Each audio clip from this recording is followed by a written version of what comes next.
श्री स्वामीनारायण भगवान की जय। सबको जय स्वामीनारायण।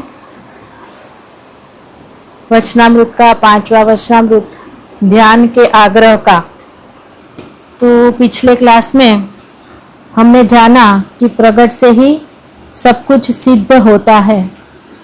रामायण से हमने जाना कि जब वानरों को श्री राम प्रभु ने आज्ञा करी कि रामनु कार्य कर्यु कपिए लावी पत्थर बांधी पाज, कि राम की आज्ञा से वानरों ने पत्थर लाकर जो सेतु बनाया।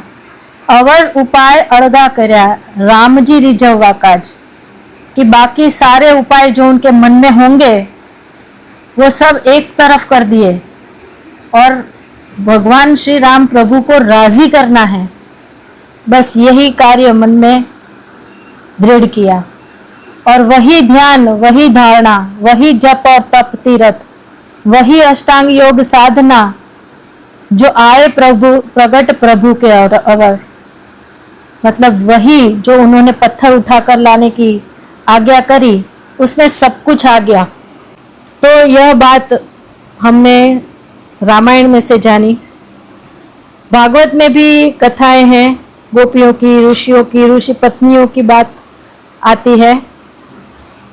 तो भागवत में भी जब ऋषि सारे यज्ञ कर रहे थे और भगवान श्री कृष्ण गोपालकों के साथ वन में खेल रहे थे।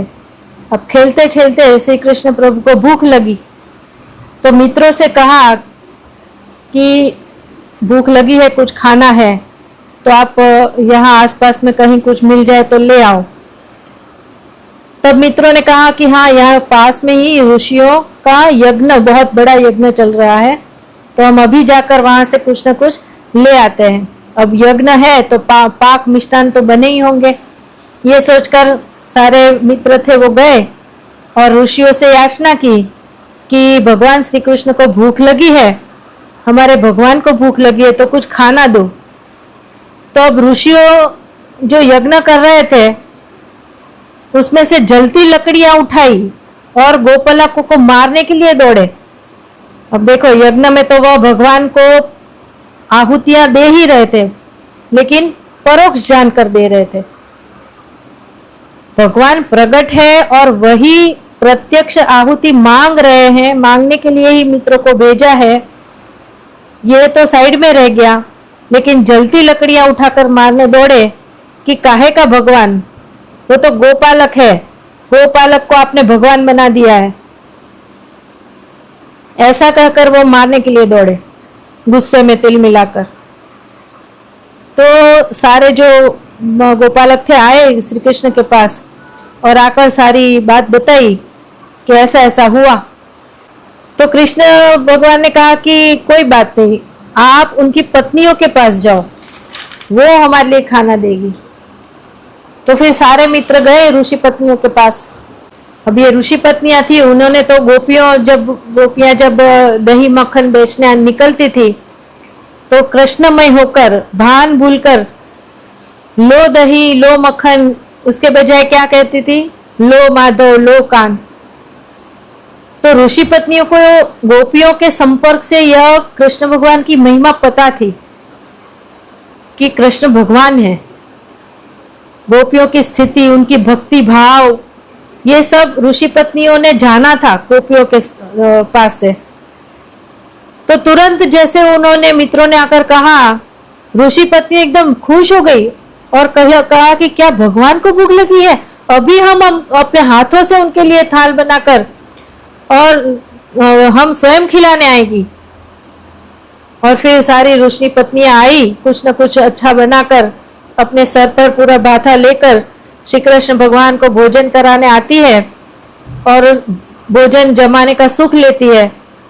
और फिर भगवान ने जो भोजन रख दिया था वो झूठा भोजन प्रसाद के रूप में वो ऋषि पत्नियां ग्रहण करती है और राजी होते होते घर को वापस आती है। यहाँ ये ऋषि सारे यज्ञ खत्म करके अपने घर आते हैं, लेकिन ऋषि पत्नियों को एक भी झोपड़ी में किसी की भी ऋषियों की पत्नियां नहीं थी। तो सब मिलकर मीटिंग करके बैठे थे कि ये सारी गई कहाँ। और जब ये सारी पत्नियां वापस आई ऋषियों की, तब ऋषियों ने पूछा कहाँ गई थी। तब ऋषि पत्नियों ने कहा कि भगवान श्री कृष्ण को भूख लगी थी, तो हम इस तरह से थाल बनाकर उनको भोजन करा के आ रही है हम सब, और उनकी प्रसाद भी हमने ली है। ये सोचकर सारे ऋषि एकदम गुस्से हो गए और सोचने लगे कि अब इनको घर में घुसने दे या नहीं, ये तो अछूत होकर आई है गोपालक का जूठा खाकर। तो फिर मीटिंग में ये तय हुआ कि भाई ये सारी ऋषि पत्नियों को घर से तो नहीं निकाल सकते हैं, करे क्या। तो फिर डिसाइड किया कि इनको है ना अब रसोई रूम में नहीं जाने देना है, किचन में नहीं जाने देना है, ये भले ऐसे ही रहे, हम ही इनको खाना बनाकर खिलाया करेंगे। तो तब से लेकर आज भी हम मथुरा वृंदावन जाते हैं ना, तो वहां पर चौबे होते हैं ना जो मंदिर में, वो चौबे आज भी सारी मेहनत खुद ही करते हैं। और वो जो सारी चौबन होती है ना, वो तो मस्त पान खाकर मुंह में और हिंडोले खाट पर झूलते रहती है, उनको कुछ नहीं करना है, बस आराम से मजे कर रही है। तो संत स्वामी कहते हैं कि एक प्रगट को पहचान कर इतनी जो सेवा कर ली, एक बार भोजन बना लिया उनके लिए, तो फिर आजीवन कभी भोजन नहीं बनाना पड़ा। ऐसा प्रगट से ये कार्य होता है। ऐसा निष्कुलानंद स्वामी ने भी लिखा कि प्रगट भजी ऋषि पत्नी परोक्ष भजा मुनिराय, ऋषि पत्नी ये हरि राजी कर्या, ऋषि रया परितापमाय। कि आज भी वो जो ऋषि चौबे बनकर जी रहे हैं वो परिताप ही कर रहे हैं, क्योंकि मेहनत भी उनको ही करनी, कमाने भी उनको ही जाना, आकर खाना भी उनको ही बनाना, सब कुछ उन्हें ही करना। और वो चौबन तो आराम से हिंडोले खाट पर झूलते रहती है, उसे तो कुछ करना ही नहीं है। तो जब वो मेहनत करनी पड़ती होगी तब वो चौबे सारे आज भी परिताप करते होंगे, पछता रहे होंगे कि हमने क्यों प्रगट प्रभु को तब नहीं जाना, अगर जानकर भोजन दे दिया होता तो आज ये इतनी मेहनत, इतना काम नहीं करना पड़ता। तो ये हमको जानने मिलता है कि दूसरी है अभागी थे यादव। भागवत में दूसरी एक बात आती है यादवों की कि दुर्भगो मत लोकोयम यदवो नितराम अपि ये सम वसंतम न विदुहु। ये श्लोक का अर्थ है कि दूसरे सारे तो अभागी थे ही, लेकिन यादव तो निरंतर के अभागी, कि उनके ही कुल में श्री कृष्ण भगवान का जन्म हुआ, उनके साथ रहे, फिर भी वे प्रगट को पहचान नहीं पाए, इसलिए वो तो निरंतर के अभागी। यादव मतलब तृप्ति जी यादव की बात नहीं है तब की यादव है, मतलब वो भी आज भी है ही, ऐसा ही है, हमको देखने मिल रहा है। तो अब दूसरे सिद्धांत पे हम आते हैं कि भक्ते सहित भगवान। तो श्रीजी महाराज तो भगवान है, लेकिन उनके साथ भक्त किसे समझना है, ये एक बहुत बड़ा प्रश्न चिन्ह आकर खड़ा रह जाता है आज सब सारे पूरे स्वामीनारायण संप्रदाय में। लेकिन महाराज ने शिक्षापत्री में भी यही सिद्धांत दिया है। बड़ी बड़ी आज्ञाओं को जब हम देखते हैं श्रीजी महाराज ने शिक्षापत्री में दी है, एक एक आज्ञा दी है ना, वो बड़ी से बड़ी आज्ञा है। अन्य शास्त्रों का आधार लेकर उनको शॉर्ट में एक छोटे से सेंटेंस में सूत्र के रूप में सारी आज्ञा श्रीजी महाराज ने शिक्षापत्री में लिखी। जैसे कि व्यभिचारो न कर्तव्यो, तो ये एक आज्ञा है, एक सिद्धांत है, लेकिन कितना बड़ा सिद्धांत है ये, लेकिन कितने एक छोटे से एक शब्द में दे दिया। तो जब इतना बड़ा ग्रंथ लिखना है आज्ञाओं का, तो अब सारी आज्ञाओं को विस्तृत रूप से लिखने बैठेंगे श्रीजी महाराज, तो कितना बड़ा ग्रंथ होगा ना। तो इतना बड़ा अगर ग्रंथ हो गया तो इतना कोई पढ़ता भी नहीं है, कोई समय भी नहीं निकालता है। इसलिए श्रीजी महाराज ने एकदम छोटे छोटे वाक्यों में सूत्र के रूप में शिक्षापत्री में सारी आज्ञाएं सिद्धांतों को लिखा, और उसमें ये एक भी सिद्धांत लिखा कि भक्ते सहित भगवान। ये इसे सिद्धांत कहो या आज्ञा कहो, लेकिन है छोटा सा, लेकिन बहुत गहन है, मोक्ष के लिए बहुत काम का है। तो सारी आज्ञाएं श्रीजी महाराज ने एक एक वाक्य में लिखी है, इसे भी शॉर्ट में लिखा, लेकिन फिर श्रीजी महाराज ने सोचा कि नहीं, इसको थोड़ा और विस्तृत तरीके से ही समझाना पड़ेगा। तो शिक्षापत्री में श्री जी महाराज ने 109 और 110 दो श्लोक की रचना करी और उसमें श्री जी महाराज ने थोड़ा एग्जाम्पल देकर विस्तृत भी किया और उसमें कहा है कि श्री कृष्ण जब राधिका के साथ हो तब राधा कृष्ण, लक्ष्मी जी के साथ हो तब लक्ष्मी नारायण, ऐसा जानना है। वही श्री कृष्ण जब अर्जुन के साथ है तो तब नर नारायण जानना है। मतलब कि जो जो भक्त के साथ भगवान हो तब वो भक्त के साथ उन्हें जानना है। अब ये बात को संक्षिप्त में श्री जी महाराज को कहना था, इसीलिए श्री जी महाराज ने यहाँ पर राधिका सहित इस वचनामृत में ये शब्द रखा। विस्तृत नहीं करना था, फिर भी श्री जी महाराज ने पूरे 2 श्लोक शिक्षापत्री में यह सिद्धांत को समझाने के लिए रखा है ताकि अच्छे से हम समझ पाए। यानी बाकी सब सिद्धांतों को एक एक 2-2 शब्दों में कहा, लेकिन इस सिद्धांत को 2 श्लोक को स्थान दिया और एग्जाम्पल देकर समझाया कि, और इससे हमें यह समझना है कि इसका मतलब यह है कि जब जब जिस जिस भक्त के साथ थे तब उस भक्त के साथ उनका नाम लिया जाता है।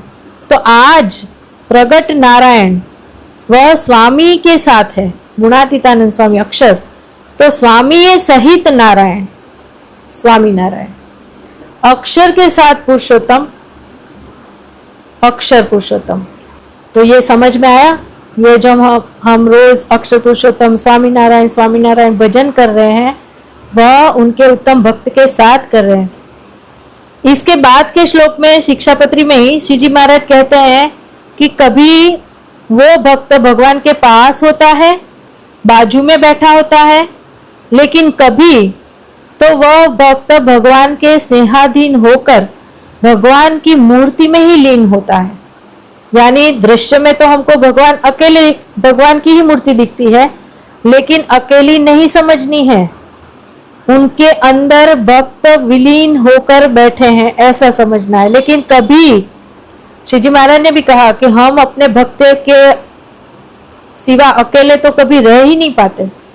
मतलब भक्त दिखता नहीं है, लेकिन वह भक्त है, वह वहीं पर है, भगवान के साथ ही है। तो शतानंद मुनि ने शिक्षापत्री पर जब टीका लिखी है, उन्होंने भी यही बात की स्पष्टता अपनी टीका में भी करी है कि जो जो मंदिर में भगवान की अकेले की मूर्ति है वहां पर भी भगवान अपने सेवक के साथ ही है, ऐसा समझना है।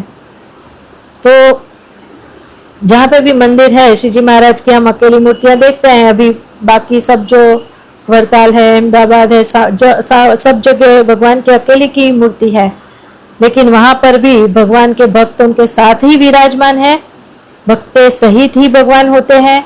और यही उपासना है और इसी उपासना की पुष्टि शतानंद मुनि ने भी अपनी टीका में करी है। तो स्वामी सहित नारायण, अक्षर सहित पुरुषोत्तम, ये उपासना, क्योंकि श्री जी महाराज के उत्तम भक्त अक्षर है। श्री जी महाराज प्रथम के 41वें वचनामृत में कहते हैं कि पुरुषोत्तम नारायण जैसे अक्षर में है वैसे प्रकृति पुरुष में नहीं है। जैसे अक्षर में है वैसे प्रकृति पुरुष तक कहीं पर भी कहीं में नहीं है। मतलब जैसे अक्षर ब्रह्म में है वैसे मुक्तों में भी नहीं है। तो उत्तम मुक्त कौन है?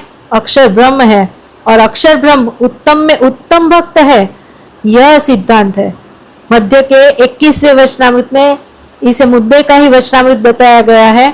इसका टाइटल भी यही है। हमारे गुजराती वचनामृत में इसका टाइटल यही है, मुद्दे का, और हिंदी वचनामृत में इसका मुद्दा ऊपर टाइटल में ही लिख दिया गया है। पेज नंबर है 423। और इस वचनामृत में श्री जी महाराज कहते हैं कि कल्याण के लिए जो बड़ा डार्क पैराग्राफ है ना, बड़े अक्षर में, वही है कि कल्याण के लिए तो भगवान को सर्वकर्ता समझना ही पर्याप्त है, और जीव जैसे परोक्ष रूप भगवान के राम कृष्णादिक अवतारों की महिमा जानता है। देखो, अब आज तक हम सारे जीव थे वह परोक्ष की महिमा ही जानते थे, रामकृष्ण अवतारों की ही महिमा जानते थे, है ना।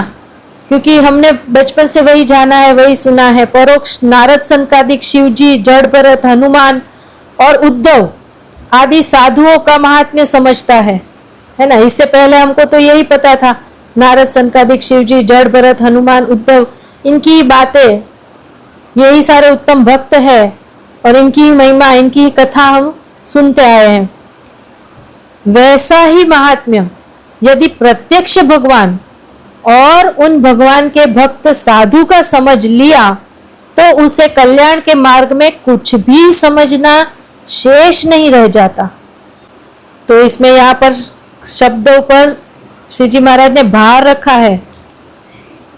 और यहाँ पर एक शब्द यही भी है, कहीं पर भक्त लिखा है, कहीं पर साधु शब्द लिखा है, लेकिन वह सारा अर्थ कहाँ जाता है? अक्षर ब्रह्म, ब्रह्म के ऊपर जाता है, क्योंकि ब्रह्म ही पर ब्रह्म का के उत्तम भक्त है, उत्तम शिष्य है और उनके सेवक है। तो ये हमको यहाँ समझना है कि उनके उत्तम भक्त कौन है? उत्तम भक्त साधु का समझ लिया तो ये साधु की जगह संत, अक्षर ब्रह्म संत को समझना है। उसे कल्याण के मार्ग में कुछ भी समझना शेष नहीं, कुछ जानना बचा ही नहीं, सब कुछ जान लिया। फिर श्री जी महाराज कहते हैं कि इस बात को, यानी कि प्रगट को अगर जान लिया, प्रगट भगवान और प्रत्यक्ष संत, इनको अगर जान लिया तो कहते हैं कि लाखों साल के बाद भी, देखो यहाँ दूसरी लाइन, भले ही यह वार्ता एक बार कहने से समझे अथवा लाख बार कहने से समझे, यानी मैं यह बात को मैं बार बार आपको सुनाऊं और किसी को एक बार कहने में ही समझ में आ जाएगी, किसी को लाख बार कहेंगे ना तब जाके समझ में आएगी, है ना। किसी को आज समझ में आ जाएगी, किसी को इतना कहने के बाद भी नहीं समझ में आएगी, लाख वर्ष चले जाए फिर भी समझ में नहीं आएगी, लाख वर्ष के बाद समझ में आए। परंतु इस बात को समझना ही पड़ेगा, ही इस शब्द पर भार दिया है, समझना ही पड़ेगा। इसको समझे बिना छुटकारा ही नहीं है। मतलब आज समझो तो भी ठीक, लाख वर्ष के बाद समझो तो भी ठीक, लेकिन इसे तो समझना ही पड़ेगा। फिर है 530 पेज नंबर, इसमें भी जो बड़ा डार्क लाइन वाला पैराग्राफ है यही है। और इसमें क्या कहा?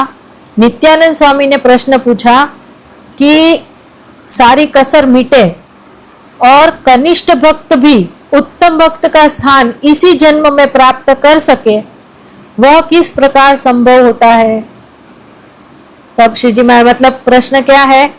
कनिष्ठ भक्त यानी एकदम लोअर लेवल का कोई जीव है और उसे इसी जन्म में हायर लेवल पर जाना है, तो वो कैसे जा सकता है?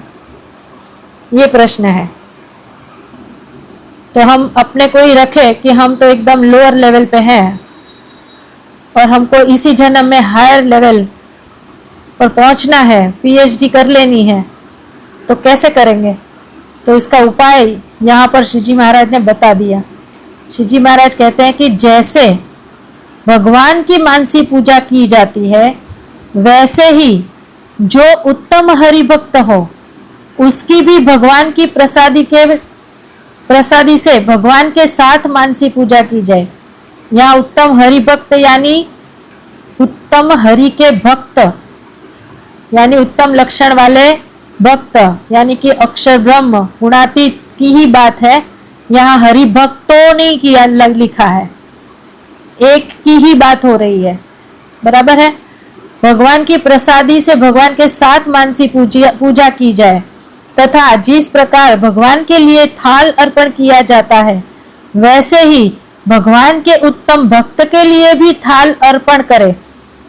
एवं जिस तरह भगवान के लिए 5 रुपए खर्च किए जाते हैं, वैसे ही ऐसी रकम बड़े संत के लिए भी खर्च करे।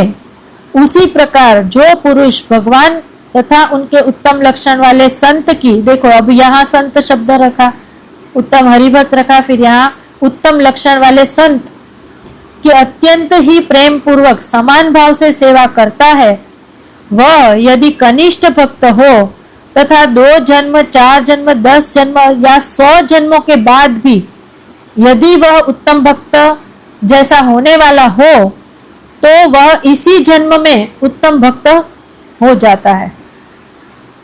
यह भगवान तथा उन भगवान के भक्त की समान रूप से सेवा करने का फल है। तो अब देखो क्या कहा कि अक्षर ब्रह्म श्री जी महाराज के साथ अक्षर ब्रह्म गुणातीतानंद स्वामी की मूर्ति स्थापित साथ में की हो तो ये सब संभव होता है ना। मूर्ति ही रखी ना हो तो कैसे सरखी समान सेवा समान रूप से सेवा कर पाएंगे। अब हम देखते हैं परोक्ष में वरताल है या जो भी जो जूने संप्रदाय में अभी है तो उसमें सब जगह खाली श्री जी महाराज की मूर्ति है। साथ में अगर उत्तम भक्त की मूर्ति उन्होंने स्थापित की होती तो उनकी एक सरी की सेवा दिखती, लेकिन ऐसा नहीं है। मूर्ति स्थापित होती है तब यह सेवा पॉसिबल होती है। तो अकेले श्री जी महाराज की ही वहां पर मूर्ति है, लेकिन पहली बार शास्त्री जी महाराज ने श्री जी महाराज के साथ गुणातीतानंद स्वामी की मूर्ति स्थापित करी इसी वचनामृत को आधार बनाकर। बोचासन में पुरुषोत्तम के साथ अक्षर की मूर्ति विराजमान करी और इसके लिए शास्त्री जी महाराज ने गुणातीतानंद स्वामी की मूर्ति स्थापित करने के लिए उन्होंने बहुत कष्ट सहे, बहुत विरोध विघ्नों को का सामना किया। उन्हें जहर तक देने का प्रयास हुआ, बहुत कुछ हुआ, लेकिन शास्त्री जी महाराज ने पीछे हट करी नहीं। क्यों? क्योंकि वो जानते थे कि हमारे जैसे अनेक मुमुक्षुओं को मोक्ष के मार्ग पर चढ़ाने के लिए यही एक आधार है। शास्त्री जी महाराज जानते थे कि यही एक शॉर्टकट है इस कलयुग में, कि जो कनिष्ठ भक्त है वह इसी जन्म में, जो 2 जन्म, 4 जन्म, 100 जन्म के बाद उत्तम भक्त होने वाला हो, वह इसी जन्म में उत्तम भक्त हो सकता है। जैसे परोक्ष भगवान और भक्त की महिमा है, वैसी अगर प्रगट की समझे तो और उनकी समान रूप से सेवा करे तो कितना शॉर्टकट हो जा रहा है हमारे लिए।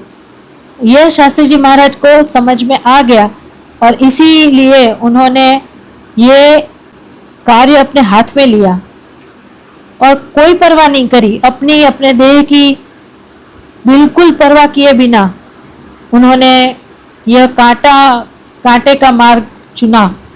देखो वह शास्त्री जी महाराज वरताल में थे ना, वरताल में उनकी 2000 संतों में उनका पहला नंबर था, ऐसी उनकी साधुता थी।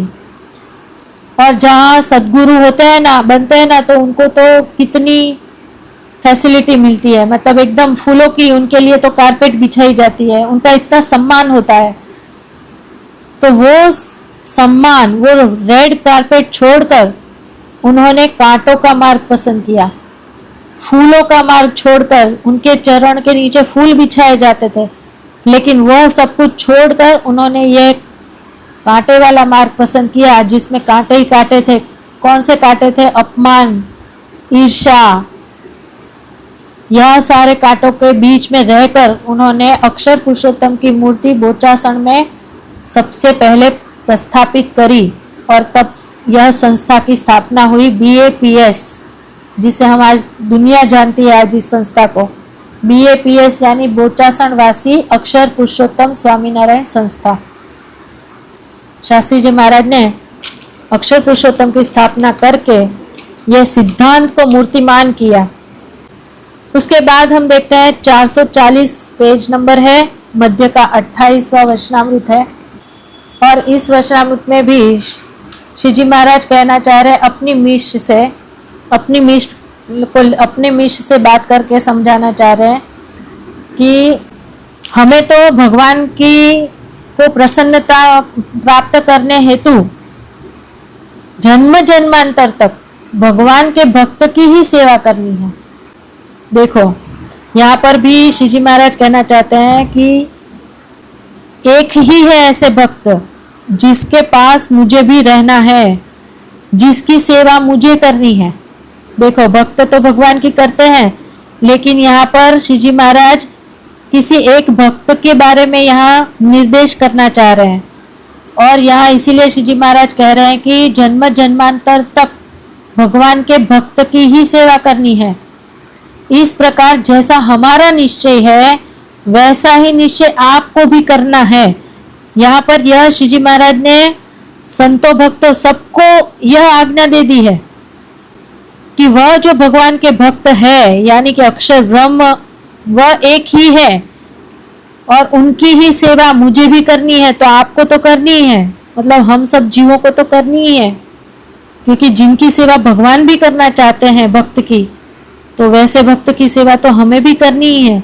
तो ऐसे उत्तम लक्षण वाले संत वह एक ही है, वह अक्षर ब्रह्म गुणातीतानंद स्वामी और आज वर्तमान काल में महंत स्वामी महाराज, वह एक ही है। यह भी हम 2 वचनामृत के संकलन से समझते हैं।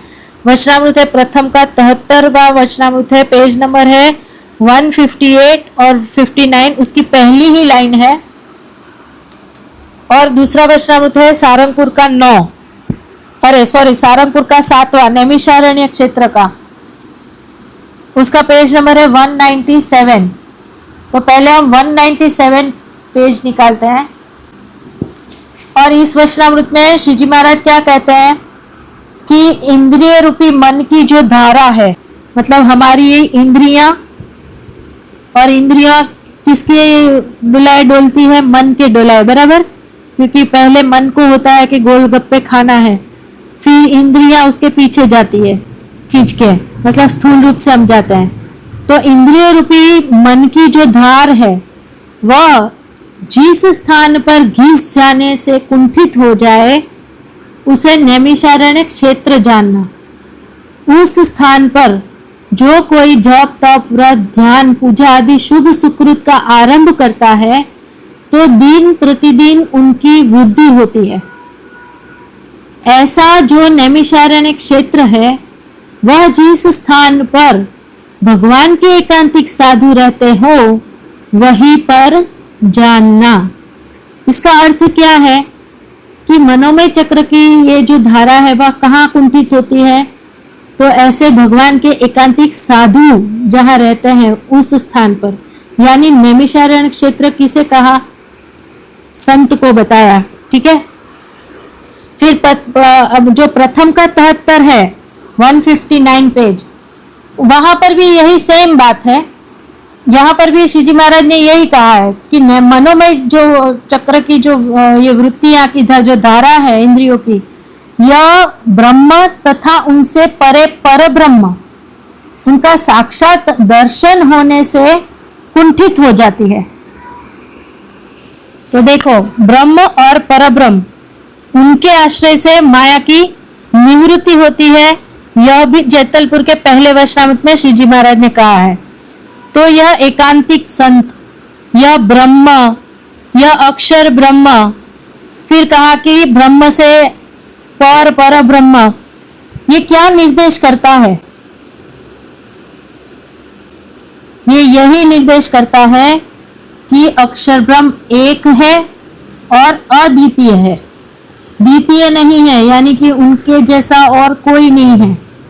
अक्षर ब्रह्म एक ही है। अभी हम देखते हैं तो कितने सारे संतों के बीच जब महान स्वामी बैठे होते हैं ना, तो कैसा दृश्य कैसा होता है पता है? तारे विटियो जेम चंद्र, मतलब बाकी संत है ना वो तारों के जैसे हैं, लेकिन महान स्वामी है ना वह चंद्र है ना। सारे संत ऐसे हैं, सब भी गुणियल है, गुणों से भरे हैं, सब सेवा भक्ति भगवान के ही उसमें ओतप्रोत है। लेकिन जैसे अक्षर परब्रह्म में ओतप्रोत है ना, वैसे नहीं है। यानी सारे मुक्त है, लेकिन मुक्तों के बीच अक्षर ब्रह्म, ये दृश्य दिखाई देता है। तो इसी सिद्धांत को प्रकट करने के लिए कि भक्त के साथ भगवान, और इस सिद्धांत को प्रकट करने के लिए शास्त्री जी महाराज ने खून पानी एक कर दिया। उस समय में नाणा यानी पैसा नहीं था, पाणा यानी पत्थर नहीं थे, माणा यानी मानस मतलब मनुष्य भी नहीं थे, इतने कोई सत्संगी नहीं था। शास्त्री जी महाराज वरताल से निकले ना, खाली 5 संत और 5 हरिभक्त को लेकर निकले थे। कुछ भी नहीं था शास्त्री जी महाराज के पास, और उम्र उनकी थी 80 साल के आसपास। उस साल उतनी उम्र में वो निकले थे वरताल से, और कितना दुख कष्ट सब कुछ सहन किया। क्यों? अक्षर पुरुषोत्तम सिद्धांत को प्रदर्शित करने के लिए। और यह सिद्धांत उन्होंने हमें समझाया। शास्त्री जी महाराज ने भी सारे वचनामृत के सिद्धांतों को तारा। देखो ये बात अक्षर पुरुषोत्तम सिद्धांत की उन्होंने ऐसे ही मान नहीं ली। भगत जी महाराज का उन्हें योग हुआ, पहली बार भगत जी महाराज के दर्शन किए, तब उनको यह अनुभव हुआ कि ये भगत जी महाराज तो अंतर्यामी है। और फिर धीरे धीरे उनका समागम हुआ। दूसरे कहते थे उनको कि भगत जी महाराज अंतर्यामी है, प्रगट है, लेकिन उनको विश्वास नहीं था, उन्होंने तुरंत मान नहीं लिया। लेकिन जब उनको स्वयं को अनुभव हुआ, अपने अनुभव से उन्होंने माना, फिर समागम किया। समागम में भी भगत जी महाराज ने अक्षर पुरुषोत्तम की बातें करी तो भी तुरंत स्वीकारा नहीं। बहुत विचक्षण थे शास्त्री जी महाराज। वचनामृतों को टटोला, उपनिषदों को टटोला, सारे शास्त्रों को उन्होंने टटोला और उनमें से यह सिद्धांत को निकाला, यह सिद्धांत की पुष्टि करवाई। और फिर भी नहीं माने। फिर उनके जो गुरु थे, दीक्षा गुरु विज्ञानानंद स्वामी, जो श्रीजी महाराज के साथ 12 साल रहे थे, उन्होंने जब कहा कि हाँ ये बात सच है, अक्षर और पुरुषोत्तम के सिद्धांत की बात सच है, और मैंने श्रीजी महाराज के मुख से ये सारी बातें बार बार सुनी है, तब उन्होंने विश्वास किया। और फिर विश्वास किया और उसको प्रमाणित करने के लिए शास्त्री जी महाराज ने जो जो प्रसंग बने थे, जो जो व्यक्तियों को ये श्रीजी महाराज ने कहा था, ये सिद्धांत समझाया था, उन सारी व्यक्तियों को भी जाकर मिले शास्त्री जी महाराज, उनसे मुलाकात की और उनसे सारे प्रसंग और प्रमाणभूत करवाया, लिखवाया। और उसके बाद विज्ञानानंद स्वामी ने उनको कहा था कि यह बात आप अपने जीव में ही रखना, क्योंकि बाहर करोगे ना तो आप बहुत प्रॉब्लम में आ जाओगे, फंस जाओगे आप। लेकिन शास्त्री जी महाराज ने कहा कि अगर ये सत्य है तो फिर जीव में क्यों रखूं, इसे तो जग जाहिर करना होना चाहिए, प्रगट का प्रचार तो होना ही चाहिए, क्योंकि अनंत लोगों के मोक्ष का यह द्वार है और मोक्ष का द्वार जीवों का, मुमुक्षुओं का खुलना ही चाहिए। इसे हम बंद रखेंगे तो ये हमारी असेवा होगी, श्रीजी महाराज कभी हम पर राजी नहीं होंगे।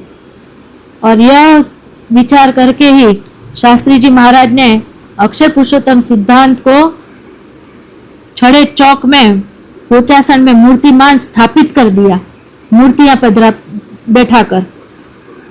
और हम आज भाग्यशाली हुए हैं कि हम तक यह सिद्धांत पहुंचा है। इसके लिए हम शास्त्री जी महाराज के भी कितने ही कहते हैं ऋण, उनके ऋण से हम मुक्त नहीं हो पाएंगे। इतना बड़ा ऋण हमारा शास्त्री जी महाराज, भगत जी महाराज का हम पर है। तो अगली बातें हम अगले क्लास में करेंगे। श्री स्वामीनारायण भगवान की जय।